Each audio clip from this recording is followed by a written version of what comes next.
And a huge welcome to everybody from both the Linaro community and the Ubuntu community. Two great communities, one great conference, and one big mission, which is free software universally available on a deadline.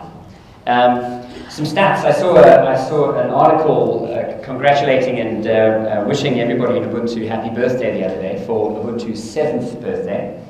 So we get a birthday every year, of course, but I think 7 is special, right? In our industry, in our game, 7 is forever. It's not dog years, it's internet years. So we're all grown up now, and looking out into the room there, I really see the evidence of that, the professionalism and process that leads to the platform we ship every 6 months is extraordinary. At least 20 million users in 240 countries, 80 different languages.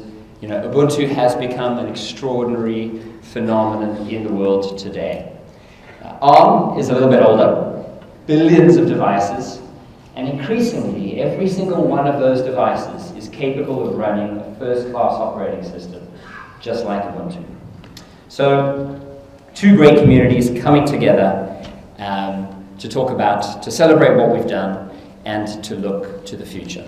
So that's what I want to do very briefly, celebrate a little bit some of the milestones in the last 6 months since we met in Budapest, talk a little bit about the challenges that we face in this week and in this cycle, the opportunities that we face in this week and in this cycle, and look a little ahead to 1404, our next big LTS. So one of the key things that people have always said we have to get right in the free software world is the ability to engage with developers, make it really easy and straightforward for developers to target the platform and to deliver their software to users. And I think we took a huge step forward with that in 11.10 with developer.ubuntu.com, which was an extraordinary effort by a very diverse team, community folks, canonical folks. I just want to shout out to them and say thank you very much. I know it was an incredible amount of work, but you absolutely put a flag in the ground, so well done to you guys.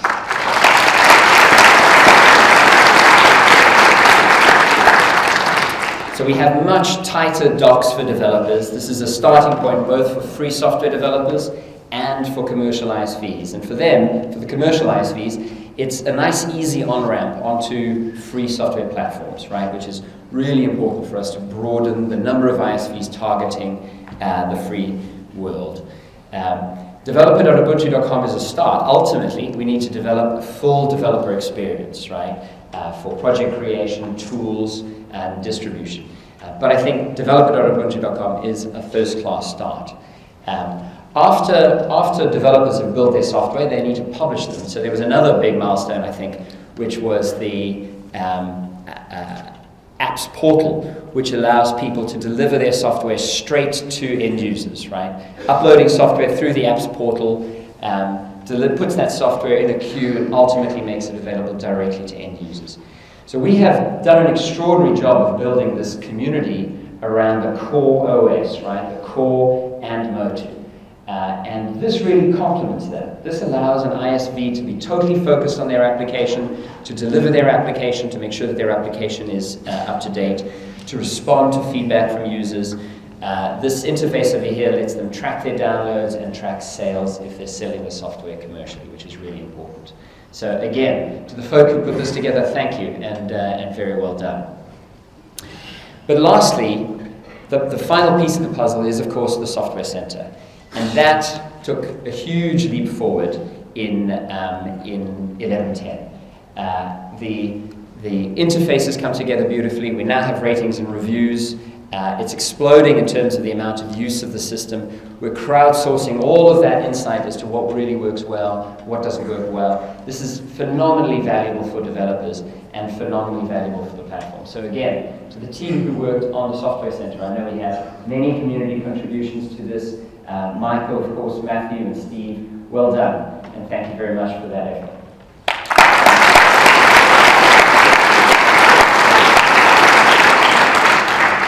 So it's great that we have an app store, but ultimately the future is about the whole portfolio of services.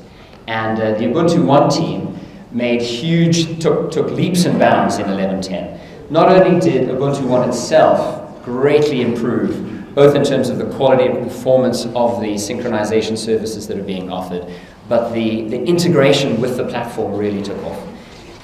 So you might have noticed that a couple of other operating systems have started thinking about client services. iCloud finally released. But I think it says something that this team has essentially put a free software platform a little ahead of the curve and a little ahead of the major proprietary platforms. That's a competitive advantage that we have to maintain. So thank you very much and well done. And particularly well done on this milestone, which was Ubuntu One for Windows, right? So we had, in the month that this released, we had 110,000 new users of Ubuntu One. 25,000 of them had never used Ubuntu before.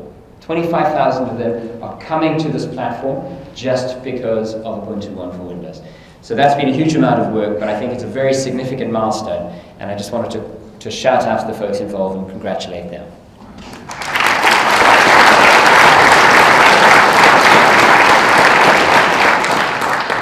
So in addition to all of those sort of core applications, we also had some really nice sizzle in the platform itself. Charlene, who leads the design team at Canonical, regularly brings folks together who are recruited essentially off the street. They're not Ubuntu users, they have no prior affiliation, they have no agenda or Instagram, they simply are technology users who fit a broad demographic profile.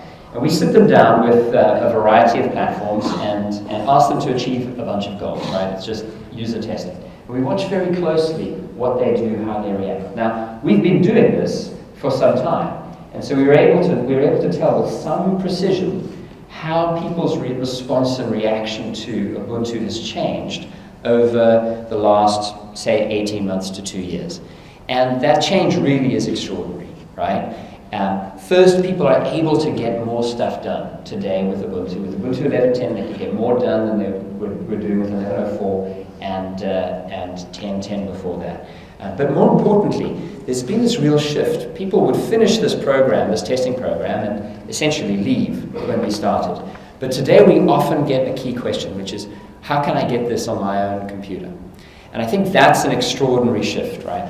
People, when confronted with this, when shown this platform, suddenly start to relate to it emotionally.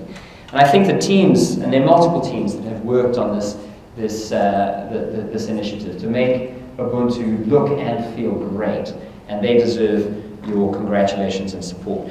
In this release, in this latest release, I want to shout out to the work that Robert Ansel did on LightDM. Where's Robert?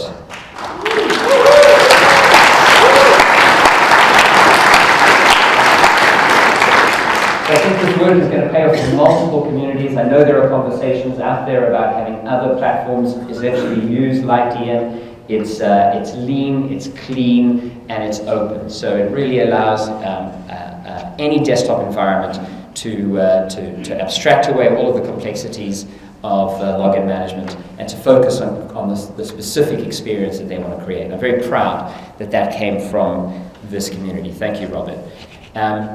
We also saw some shiny new work in the Alt-Tab department. Where's Jason and the DX team on that? Busy working on 2.0. So this got a lot of comments on some of the blog sites that cover Ubuntu. So I just want to say thank you and well done to those guys.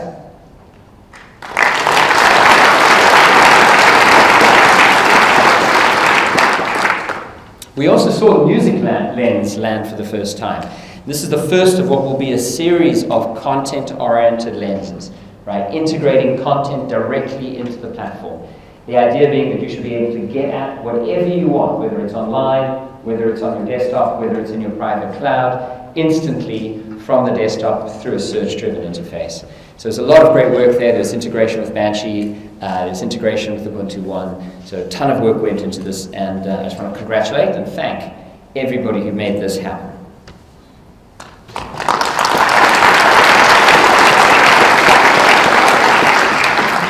And finally, who's using Monospace? Yeah. So well done with Marcus and Paul Sladen. Thank you very much for this. It's been a huge hit. And I hope it will go up on both fonts.ubuntu.com and on the Google Font API and become the world's favorite monospaced font for those of us who live in terminals and other developer-oriented infrastructure. It's beautiful, it's completely consistent with everything that we've done, and it's really starting to help bring our platform neatly into focus. So that was on the client. What about on the cloud? Well, a huge shout out, on the other hand, to the OpenStack community. Where are they? We've got a bunch of folks from Ubuntu Server and a bunch of folks from OpenStack. Hello and welcome.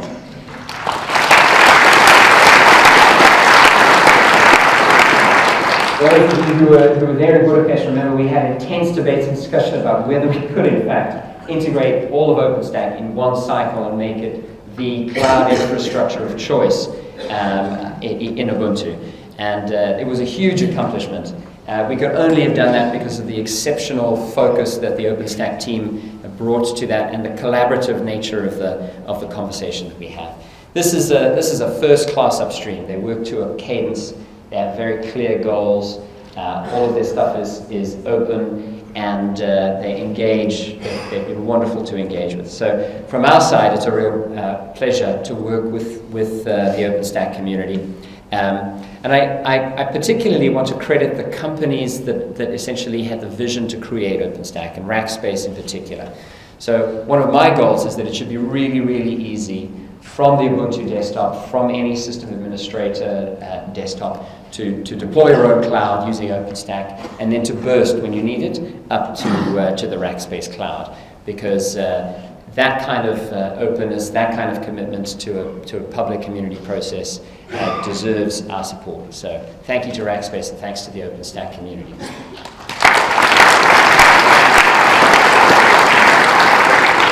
I think there are going to be a whole bunch of OpenStack-based clouds announced in the next 6 months.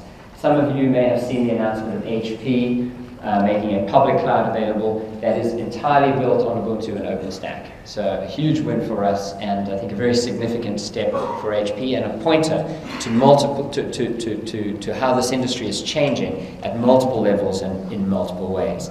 In Ubuntu, we have a really fantastic story for the cloud. We think of it as friction-free DevOps, right? In a traditional infrastructure deployment, you have multiple platforms, right? You've got developer workstations running one version of the OS, you've got test and dev running a different version of the OS, you've got production running a third version of the OS. That's typical in many legacy Linux environments. And it's that way because of economics, because of business models essentially by distributions. In the Ubuntu world, we don't have any of that friction, right? You can run one platform across developers, staging, test, production, and you can essentially engage commercially around your production pieces with Canonical and with Ubuntu Advantage. And that does two things. It means that all of the work that the volunteer community that participates in Ubuntu, all of that work reaches the widest possible audience, regardless of economics, regardless of commercial relationships, regardless of Canonical's position. That's really important. And on the other hand, it means that for the companies making those deployments, they have complete freedom as to how they allocate their resources and where they focus their commercial efforts. So we really are in a good position to be the platform of choice for the cloud. There are a bunch of things that we have done and more that we will continue to do to make sure that Ubuntu is both the best guest on any cloud and the best host for your OpenStack cloud. So the server team has done a lot of work around Cloud Init and around Cloud Guest technologies. They've also, of course, done all of the work around OpenStack. And I want to call out work that got done in the last cycle around large-scale provisioning. For a long time, we've set the goal that installing Ubuntu on either a server or a desktop should be a very simple proposition and should happen fast. And these guys took the challenge to say, okay, we now have it so you can install one server in a few minutes. How can we make it so that you can install 2,000 servers in a few minutes, or 20,000 servers in a few minutes? And in part, that's driven because we actually have people figuring out how to do those deployments for themselves. And they need the tools, they want the support. In part, that happens just because it's about bringing the Ubuntu ethic, right? Just works easily and just works fast to that whole audience of very, very large-scale server-side computing. So the orchestra team brought a design approach to it, pulled together the pieces, and in a very short period of time have delivered something really sweet, very, very well designed, very easy to use. So just a quick shout out to the server team and those who worked on orchestra. Thank you.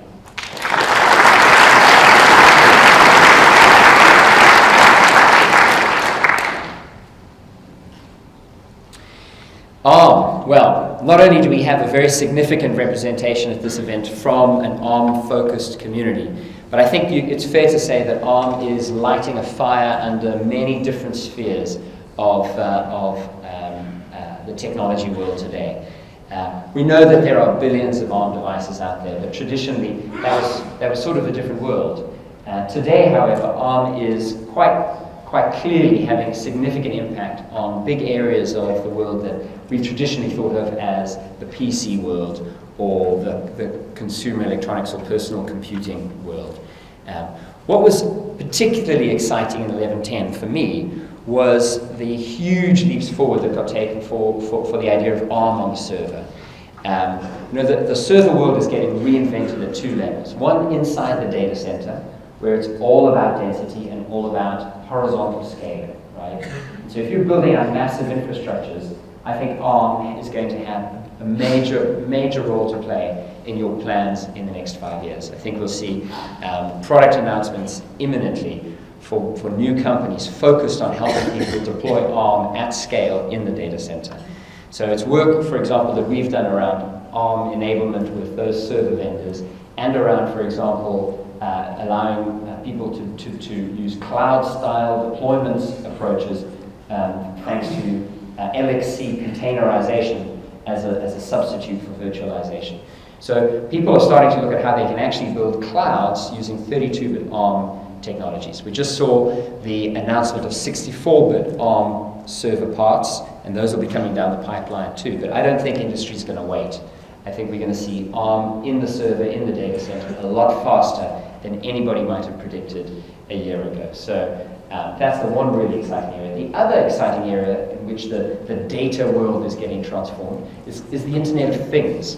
This idea that every single device out there, in your home, in your car, in the workplace, in industry, every single device out there, every sensor, essentially is no longer just a specialist device. It's running a full-blown operating system. It's talking to other devices on the internet. It's sharing its data. It's sending data, contributing data to the cloud. And Internet of Things, all of those things addressable, running real operating systems, running Ubuntu. And in both cases, I think ARM is really setting the pace.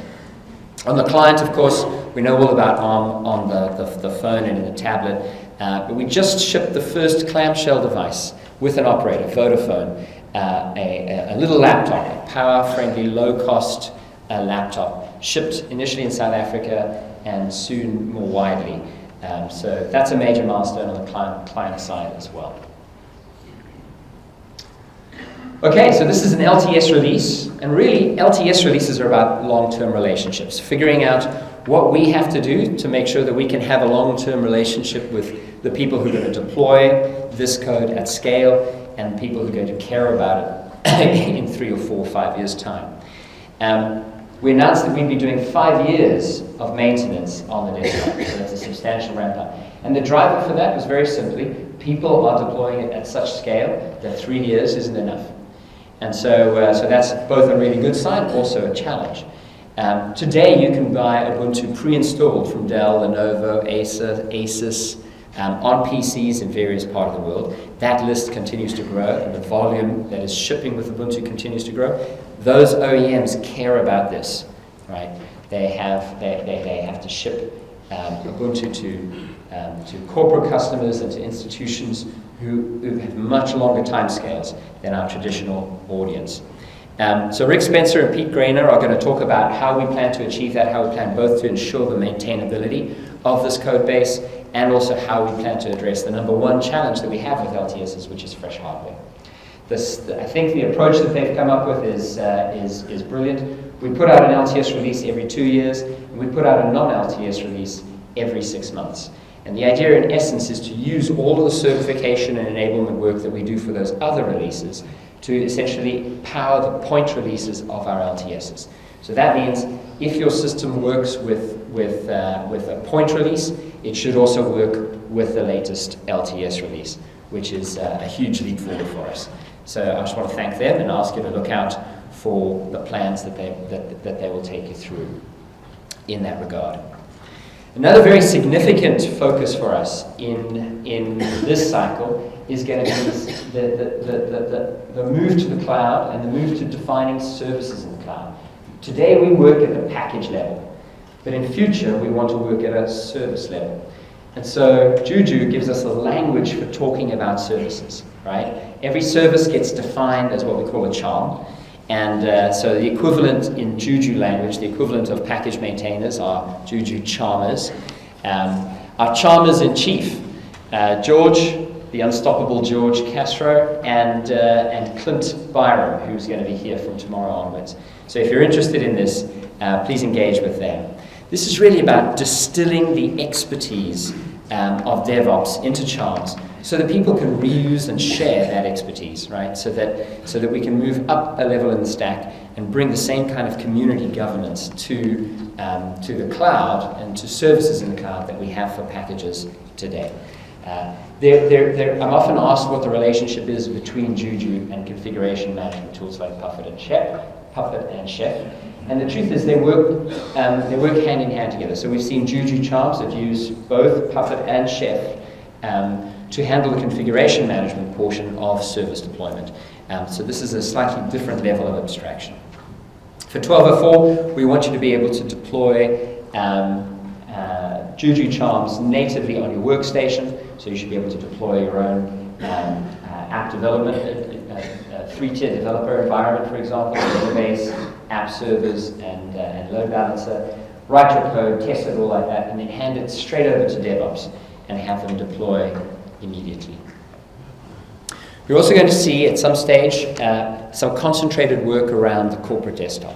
As I said, we have institutions now rolling out deployments of thousands and thousands of units. And so what they've asked us to do is to provide them with a reference corporate desktop, which is essentially Ubuntu streamlined just for the business development or business deployment use case.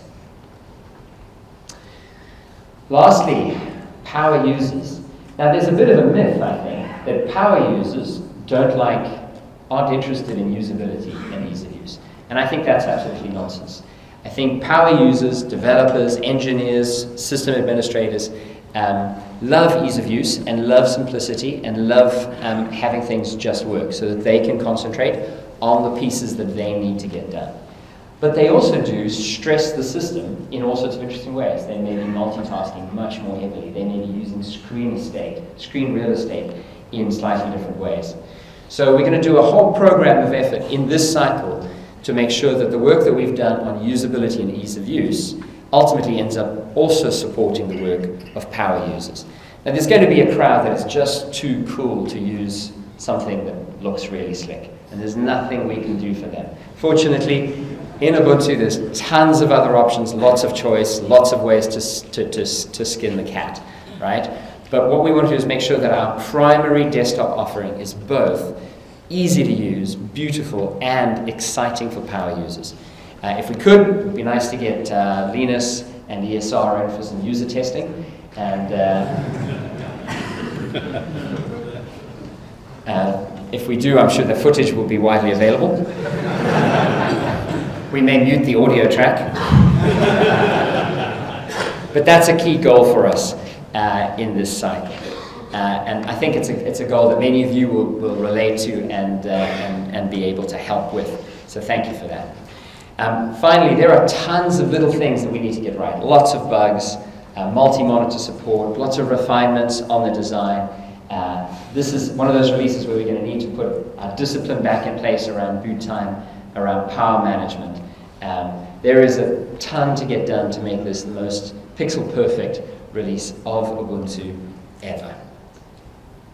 Okay, so that's 1204. Lastly, what are we going to do for the next 2 years? Now, we set out with a mission which was Linux for human beings, to bring the power of free software to a global audience of users. And it's increasingly obvious that those global users don't just use desktops. We have a desktop, it's beautiful, it's powerful, it's starting to get widely adopted and widely shipped. And that's an enormous achievement and a milestone in its own right. We need to look forward, and it's increasingly clear that over the next 2 years we need to target a whole range of other devices where the next 2 billion real human beings are going to be doing their personal computing.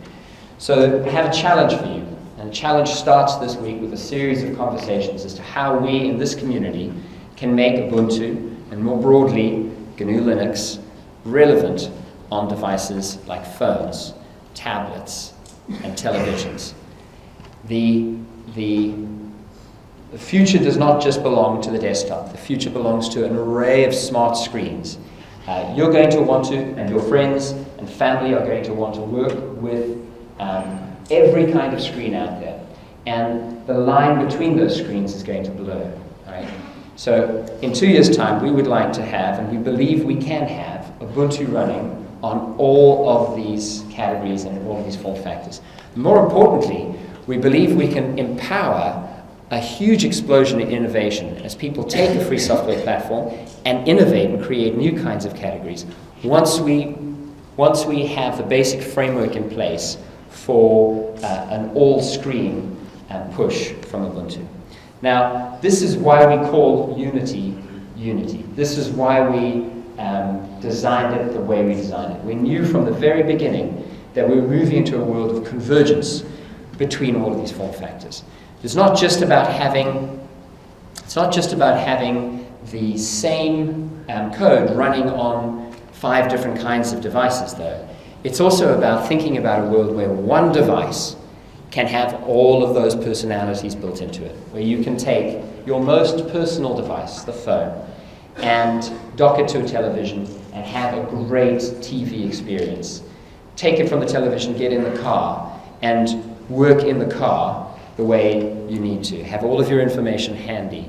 And then take that phone and dock it to another shell, use it as a tablet, dock it to another shell, and use it as a desktop. That's the challenge. We are in a unique position to do that because we have one core that runs across all the architectures that matter, one core that can service all of those user experiences. And in Unity, one framework that can deliver coherent user experiences across all of those. So that's the challenge. There is a great deal to discuss. We will have one session, I think, each day, opening up, kicking off the thinking around each of these form factors, to which I would invite you. There'll be mailing lists set up for each of those so that we can start engaging with folk. Your input to help shape the vision for Ubuntu across that full range of form factors is critical.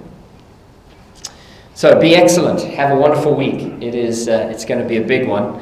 And if I could ask you to focus on the whole experience rather than individual pieces, I think we will end up producing a much better product. There's one session, I think it's later today, where Oren will be talking about design journeys. We have so many intense conversations about specific pieces of the shell or specific pieces of the system. But ultimately, we need to step back and we need to ask, what are people doing with these devices? What are people doing? What do they have to get done fast? What do they have to get done regularly? And how are we facilitating that end-to-end experience? So I commend that talk to you and look forward to seeing what we all build in 1204. Thank you very much and have a great week.